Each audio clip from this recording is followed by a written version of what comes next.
सचिन पायलट का गहलोत पर डायरेक्ट निशाना। विरोध करता हूं तो धुआं निकाल देता हूं। जनता से किए वादे पूरे नहीं किए, अब वोट मांगने किस मुंह से जाएंगे। मुंह से निकला शब्द वापस नहीं लौटता, इसलिए भाषा पर रखता हूं संयम। गहलोत को लेकर सचिन पायलट के तेवर तीखे होते जा रहे हैं। वो अब लगातार अपनी ही सरकार को निशाने पर लिए हुए हैं। पायलट के तेवरों से अब कांग्रेस को भी डर लगने लगा है। पहले कांग्रेस ने पायलट के अनशन को पार्टी विरोधी करार दिया था, लेकिन जब पायलट नहीं रुके और अनशन पर बैठ गए तो कांग्रेस में पायलट पर एक्शन लेने की हिम्मत नहीं हो रही है। पायलट की ताकत का कांग्रेस को एहसास है, साथ ही ये भी पता है कि पायलट के पास विकल्पों की कमी नहीं है। वो बीजेपी में जा सकते हैं, वो तीसरा मोर्चा बना सकते हैं, वो आप में जा सकते हैं, वो अपनी पार्टी बना सकते हैं। पायलट के पास कई विकल्प हैं, लेकिन यह भी साफ है कि पायलट कांग्रेस छोड़कर कभी कहीं नहीं जा रहे हैं। वो कांग्रेस में ही रहेंगे। वो लगातार वसुंधरा राजे सिंधिया और अशोक गहलोत को अपने निशाने पर लिए हुए हैं और एक बार उन्होंने फिर अपनी ही सरकार पर निशाना साधा है।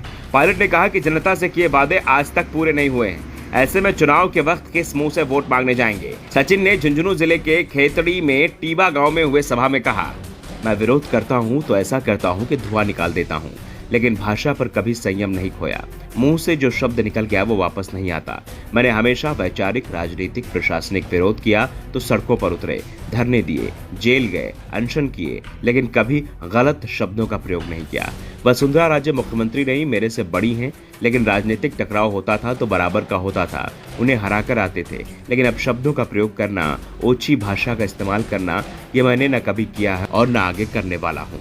पायलट ने कहा कि मैंने अपने भाषणों में कभी मर्यादा को लांघा नहीं, मैं कभी इधर उधर नहीं होता, क्योंकि मेरे संस्कार ही बचपन से हैं। बड़ों का आदर कीजिए, उन्हें मान सम्मान दीजिए। मैंने हमेशा बड़ों का आदर किया है। मुद्दों, सिद्धांतों और जुबान से किए वादों को लेकर न पहले समझौता किया है और न आगे करेंगे।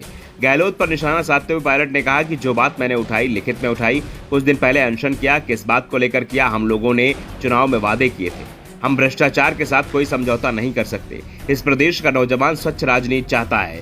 बीजेपी राज्य करप्शन की जांच हो, इस मांग को लेकर मैंने एक दिन का अनशन किया। मैंने किसी का विरोध नहीं किया, मैंने शालीनता से मांग की। एक सप्ताह हो गया, कोई कार्रवाई नहीं हुई। बीजेपी राज्य में करप्शन पर जो कार्रवाई होनी चाहिए थी वो हुई नहीं। जो प्रदेश के लोगों की जेब काट रहा था उसकी जांच करो और गिरफ्तार करो।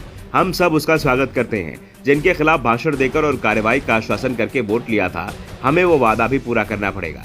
सचिन पायलट ने कहा कि लोग हमारी जुबान पर विश्वास करते हैं और वोट देते हैं। उत्तर भारत में जहां जहां बीजेपी की सरकार है, सबसे पहले कांग्रेस के लिए वोट मांगने खड़ा होता हूं।